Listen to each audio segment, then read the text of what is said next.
We are going to be looking at stop motion puppet making. So you know that the stop motion process is to move something a little bit, take a frame, move it a little bit, take a frame, move it a little bit, take a frame, and do that about 5,000 times, and you might get 3 or 4 good seconds of footage. So the internal structure needs to be flexible. It needs to be strong enough to support the skin, but flexible enough to create that movement. There's lots of different ways of doing this, but we're going to look at a really simple beginner's approach.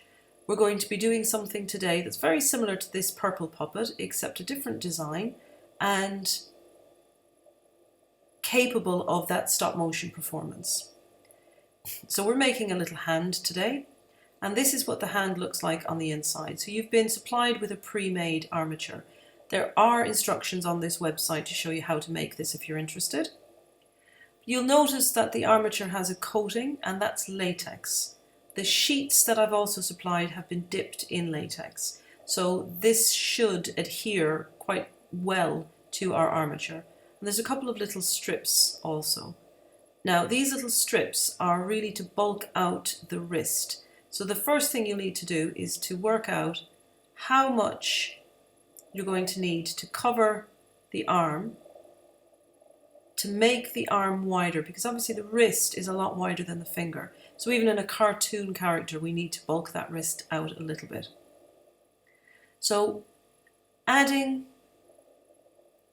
the foam, we want to leave a little piece of wire clear at the bottom, as I've just shown you there with the cocktail stick. So you want to leave a little bit of clear wire, it doesn't matter how much, and you'll see that the latex sticks really well. I'm wrapping it around 3 times. So this should give me a nice little bit of bulk.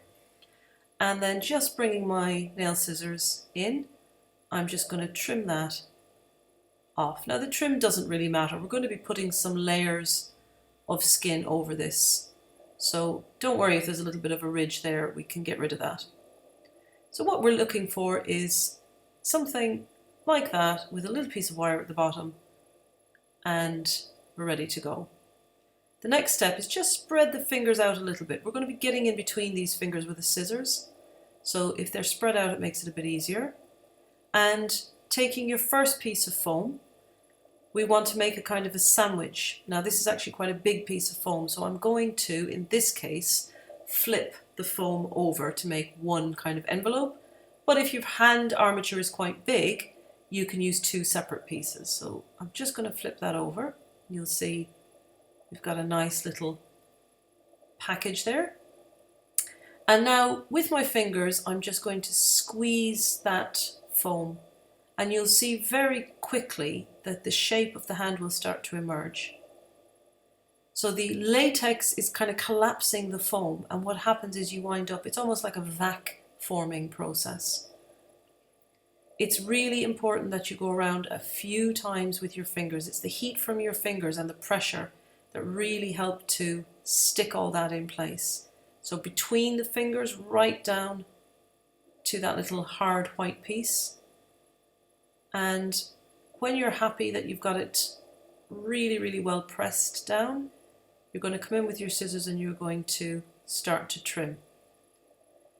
Now, some of the scissors are great, some of them less so. So I apologize if your scissors isn't good, but you want to try and get one that will cut quite cleanly. So any nail scissors will do.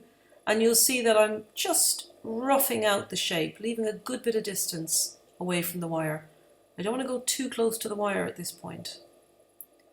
So I'm cutting out a kind of a flipper just to help me to get to some of those awkward angles.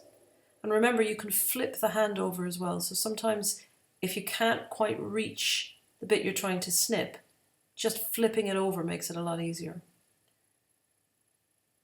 And you can see I'm leaving quite a little seam around the edge. Remember, that will squish down when we're finished this, so we can almost mold this material. So don't worry, it's better to have a little bit of a flashing or a seam around the edges. And I tend to go around in one direction when I'm doing the fingers. So if you watch the demo, I'll go around and right down to that little milliput center, that's that white material. Same again, right down with my scissors. keeping a little bit of distance from the wire, so you can clearly see there's a little bit of a seam, and just tidy that little edge up there, not too close. And I'm going to flip it over, pick away my little rough bits, and then the same thing. And I find that easier to just go in one direction first, flip it over and go back the other way. It's a little bit more methodical. And you can see that the fingers are quite rough in their shape, so don't worry too much if they're not 100% consistent in their width. So a little bit of a stretch there, don't pull too much, and we can just get that little tricky bit. And remember that the wire bends, so you can bend the wire to allow you to get into the shape a little bit more easily. So you can see there, I just bent the wire. Not too much because you'll actually put too much pressure on the material, but just to help you out. And now that I've got a rough shape, just pull it back a little bit off the tips there. There we go. A little bit of tidying up. And I'm just going to squish. And what happens is that the latex will close the cell structure. So the foam is full of air bubbles. The latex collapses those air bubbles and it stays collapsed. So it behaves like a kind of protoplasticine. You can almost sculpt with it. And if we go right in, we're going as close to the wire as we can. Now we could stop here, but you can clearly see the wire through the layer of foam. So I like to add at least 2 layers, and you can see there's a little gap there. I've actually got a little tear in the material, so a second layer is a good idea. Now, just to show that if you don't have enough to fold over, you can just use 2 pieces. So and you see I'll place it near the bottom so that that piece of wire is sticking out. I could fold this one over, but just to show you, it's a bit wasteful, but just to show you. If your hand armature is quite big, you can just put the second piece over the top. And you'll find this time that because there's already a layer of foam, it sticks really quickly. And also we've got a nice bulk to the material now because you've got a bit of shape behind. So pinch, pinch, pinch. And again, time spent here is not a waste of time because the more pressure you put here, the less likely you are to have a little gap or a little tear in the material. So again, just going back around with the scissors, and while I'm just demonstrating the same process again, I'd just like to ask that you turn your attention to the Padlet, which is situated on the website just underneath these tutorials. And what we'd like you to do for today is think about ways you could just photograph these hands in different locations doing different and interesting things. And there is a way of taking a photograph using your phone directly onto the Padlet. So if you have a look, there should be a little uploader plus sign, and under there there's a camera icon, and that should allow you to take a photograph straight onto this. And hopefully at some point during the day we should be able to share those images out.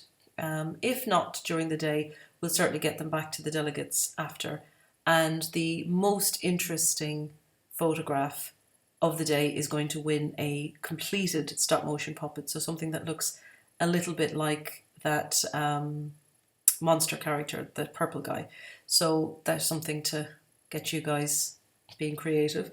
As we're just getting through the cutting stage, what I'd like to do now is just go back around again and pinch in. And because we now have a layer against that back layer, we can shape it a little bit. We can add a little bit more of a refined shape to this, tidying it up and just tucking away any little rough bits. And there we go, we've got a really nicely finished hand. Because all of your armatures are slightly different, all of your puppets' hands will be slightly different. So I'm just going to bring in a few more that I finished. And again, the little metal piece at the bottom isn't important. If you don't have it, that's fine. And this is just one that's been dipped in latex after, and that just helps to give it a little bit of a skin. And just to finish up with where we started, so this is the same process, exactly the same materials, but made over a longer period of time, and that's my original little puppet hand. So hope you enjoyed the session.